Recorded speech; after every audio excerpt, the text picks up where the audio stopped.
nuestros pecados, siendo rey se vuelve esclavo, fuego de amor poderoso, Salvador, humilde, fiel, silencioso. Amor que abre sus brazos de acogida, quiero hablar del camino hacia la vida, corazón paciente, amor ardiente, quiero hablar de aquel que vence a la muerte. Quiero hablar de un amor generoso que hace y calla amor a todos, buscándonos todo el tiempo, esperando la respuesta, el encuentro. Amor que abre sus brazos de acogida, quiero hablar del camino hacia la vida, corazón paciente, amor ardiente, quiero hablar de aquel que vence a la muerte.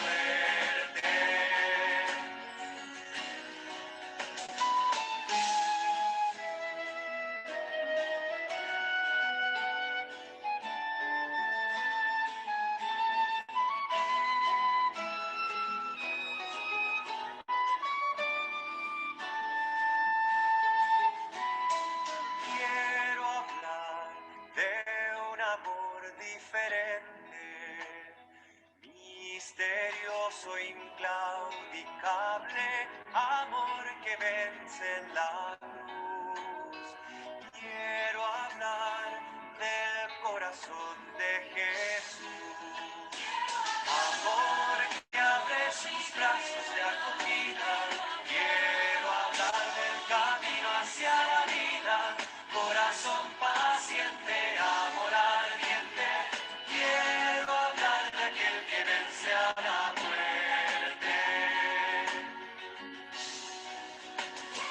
Amor que abre sus brazos de acogida, quiero hablar del camino hacia la vida, corazón paciente, amor ardiente, quiero hablar de aquel que vence a la muerte. Quiero hablar de aquel que vence a la muerte.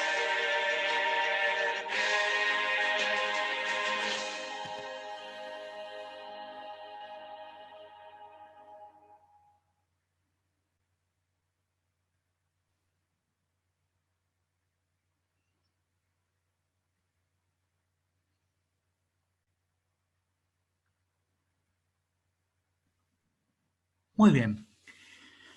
Vamos a ver ahora cómo concretamos un poco esa vida espiritual de la que yo les vengo hablando.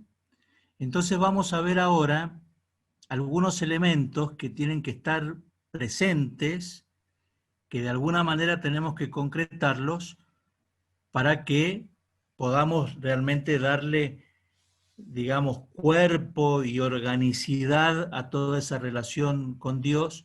Entonces ahora les voy a presentar rápidamente algunos elementos. Como ustedes ven allí en la diapositiva, la vocación universal a la santidad, la historia personal como historia de salvación, la experiencia de Dios y lo que llamamos las mediaciones en la vida espiritual. Vamos con lo primero, la vocación universal a la santidad.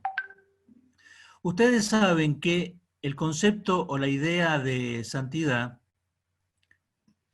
muchas veces estuvo entendido como una especie de patrimonio exclusivo de curas y monjas, como que esto era una cuestión solamente posible para un club selecto dentro de la iglesia.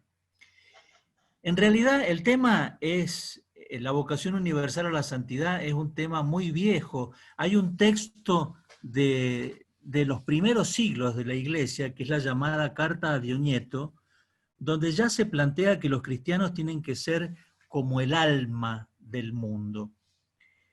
El Vaticano II, el gran acontecimiento del Espíritu Santo para la Iglesia en los últimos siglos, nos dice que todos los fieles están llamados a la santidad.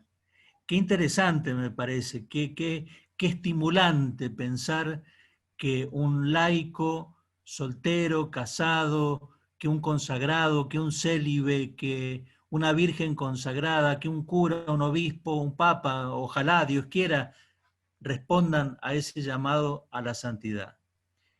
El Papa Francisco, entre las maravillosas cosas que ha escrito, nos ha regalado esta carta Gaudete et Exsultate, que yo les recomiendo. Luego lo van a tener allí en una ficha donde leer el texto completo. Todos estamos llamados a ser santos. Esto no tenemos que vivirlos como un peso, sino como un gozo, el gozo de sentirnos llamados a vivir en plenitud, porque el resultado finalmente de la santidad es ser normales, alegres, entregados, generosos, qué sé yo. No hay que pensar que la santidad sean cosas grandiosas. Algunos santos sí han hecho cosas maravillosas, inmensamente maravillosas, pero también hay una manifestación de la santidad en las cosas cotidianas. El Papa Francisco habla en esa carta de los santos de la puerta de al lado. Puede haber alguien junto a nosotros que es una persona tan buena que no nos damos cuenta que es tan santo.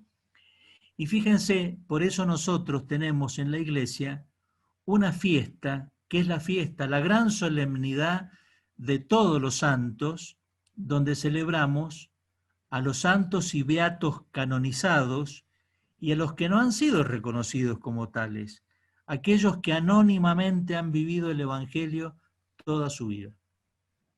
Un segundo elemento, la historia personal como historia de salvación. Cuando nosotros tomamos la Biblia, decimos, aquí está el libro de la historia de la salvación. Esto es lo que hizo Dios con un pueblo. Tendríamos que pensar que nuestra historia personal tiene que ser también una historia de salvación. Tenemos que dejar que Dios haga camino con nosotros, porque nadie se salva a sí mismo y nadie compra la salvación. Entonces, hay allí un misterio de encuentro, ¿no? Entre la gracia, que es Dios mismo, digámoslo ya de entrada, la gracia es Dios, y la libertad humana.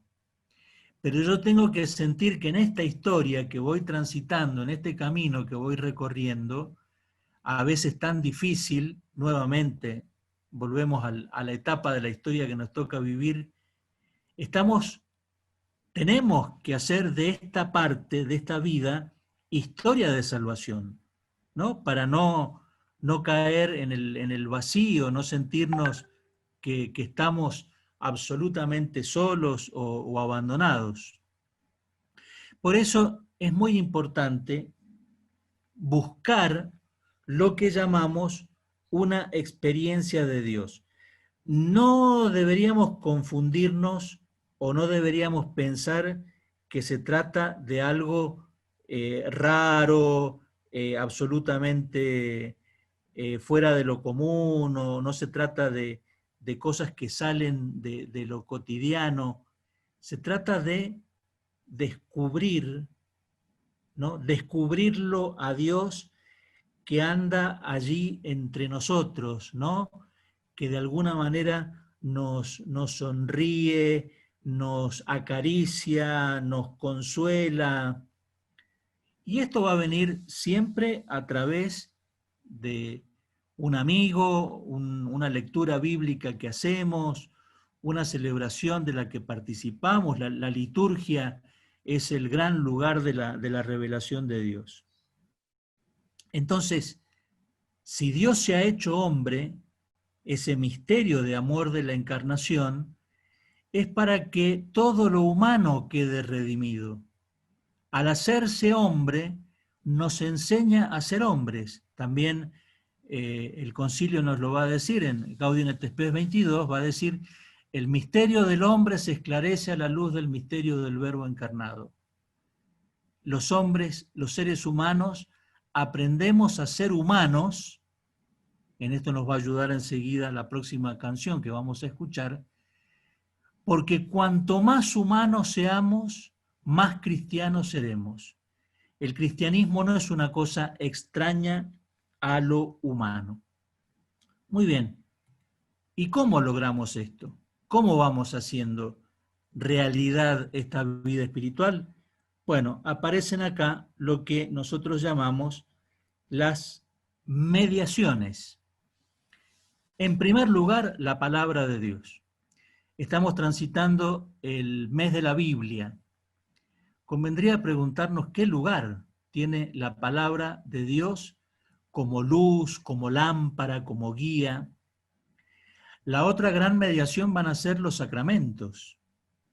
Cada uno de nosotros ha recibido distintos sacramentos. Son manifestaciones del amor de Dios, son caricias de Dios en nuestra vida. Cada vez que nos acercamos a un sacramento, Dios nos toca el corazón. Por eso salimos fortalecidos, alegres, renovados. Todo lo que tenga que ver con los sacramentos va a ser fuente de vida, ¿no? Fuente de dinamismo, porque Dios nos arranca muchas veces de la inercia en la que estamos. Entre estas mediaciones, evidentemente, la Virgen María, la devoción mariana, las tantas formas de relacionarnos con la Virgen nos acercan a esa experiencia de Dios. Luego, la oración, los ejercicios espirituales, como les decía recién el padre Gustavo, son un modo de encontrarnos con Dios, un modo privilegiado de encontrarnos con Dios. Como también, y lo veremos en los próximos talleres, la dirección espiritual y la práctica del discernimiento, porque muchas veces no logramos encontrar el camino solos, necesitamos que alguien nos acompañe. Finalmente, aparecen dos dimensiones de la vida espiritual en las que a veces no reparamos. Una tiene que ver con el servicio, porque la vida espiritual no es simplemente para sentirse mejores que los demás o para sentirse superiores a los demás. La imagen que tenemos del cristiano es Jesús lavándole los pies a los discípulos y dice, hagan ustedes esto mismo. Entonces, fíjense qué importante esta perspectiva de la espiritualidad. Hay una famosa anécdota que a mí siempre me gusta contar de San Felipe Neri. Le trajeron una monja que decía que tenía visiones, que Dios le hablaba y se había armado en torno a ella, ¿no? Todo un movimiento como muy, muy importante porque ella tenía estas experiencias místicas. Entonces, bueno, pero querían que el santo comprobara si esta mujer efectivamente era genuina o no esa experiencia. Entonces él le pidió que le lavara los pies. Y ella se resistió porque dijo, no, de ninguna manera, yo soy una vidente, a mí me habla el Señor y bla, bla, bla, bla, bla, bla. Entonces Felipe Neri dijo, confirmado, a esta mujer no se le aparece nadie, porque es mentirosa, narcisista. Bueno, no habrá usado la palabra narcisista Felipe Neri, pero tiene que ver con eso. Fíjense, la espiritualidad auténtica se va a manifestar en el amor al prójimo. El Papa ha anunciado la firma de una encíclica sobre la fraternidad humana. Estoy seguro que este tema va a venir allí en el texto. No se los digo porque haya tenido ninguna visión, yo tampoco, ¿no? Voy tejiendo, entretejiendo mis conclusiones. Y finalmente, la vida comunitaria. En la vida comunitaria de la familia, de los amigos, la comunidad de estudio, en el trabajo, allí se juega la autenticidad de una vida espiritual. Una persona puede considerarse muy espiritual porque sabe mucho, ha leído mucho, reza todos los días, el rosario, la liturgia, va a misa, comulga, todo lo demás. Pero si no tiene una linda vida comunitaria, todo eso es un buen comienzo y nada más. Si un cristiano no tiene buen humor, no tiene alegría de vivir, no vive con normalidad, entonces su vida espiritual, digamos que no es genuina, no es completa, ¿no? ¿Vieron esa gente que va por la vida como si estuviera usando zapatos con 2 o 3 números menos de los que le corresponde, ¿no? Con esa cara de dolor, de amargados, avinagrados? Bueno, allí no hay vida espiritual auténtica. Los dejo respirar otro poco con otro momento orante, con esta bellísima canción donde le pedimos a Jesús que nos enseñe su modo de proceder. Préstenle mucha atención a esta canción.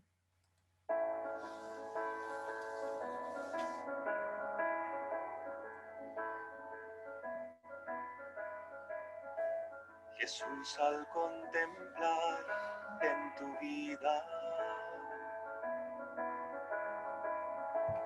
el modo que tú tienes de tratar a los demás, me dejo interpelar por tu ternura, tu forma de amar nos mueve a amar. Tu trato es como el agua cristalina que limpia y acompaña el caminar. Jesús, enséñame tu modo de hacer sentir al otro más humano, que tus pasos sean mis pasos, mi modo de proceder.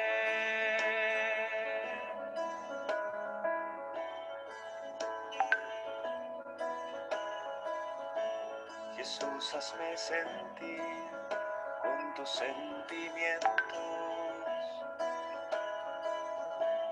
mirar con tu mirada, comprometer mi acción, donarme hasta la muerte por el reino, defender la vida hasta la cruz, amar a cada uno como amigo y en la oscuridad llevar tu luz. Jesús, enséñame tu modo de hacer sentir al otro más humano, que tus pasos sean mis pasos, mi modo de proceder.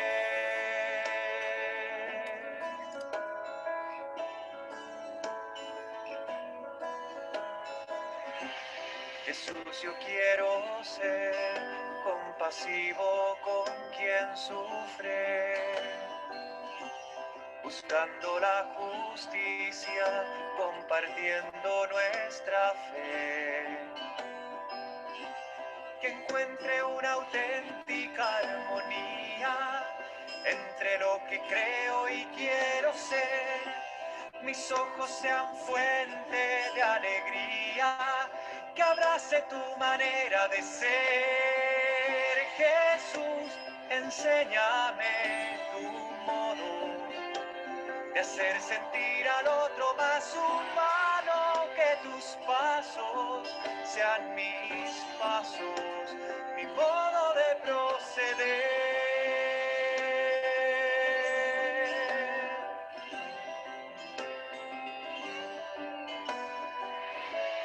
Quisiera conocerte, Jesús, tal como eres. Tu imagen sobre mí es lo que transformará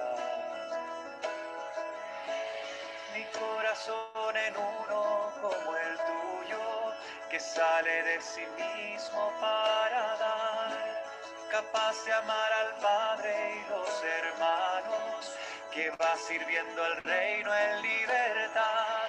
Jesús, enséñame tu modo de hacer sentir al otro más humano, que tus pasos sean mis pasos, mi modo de proceder.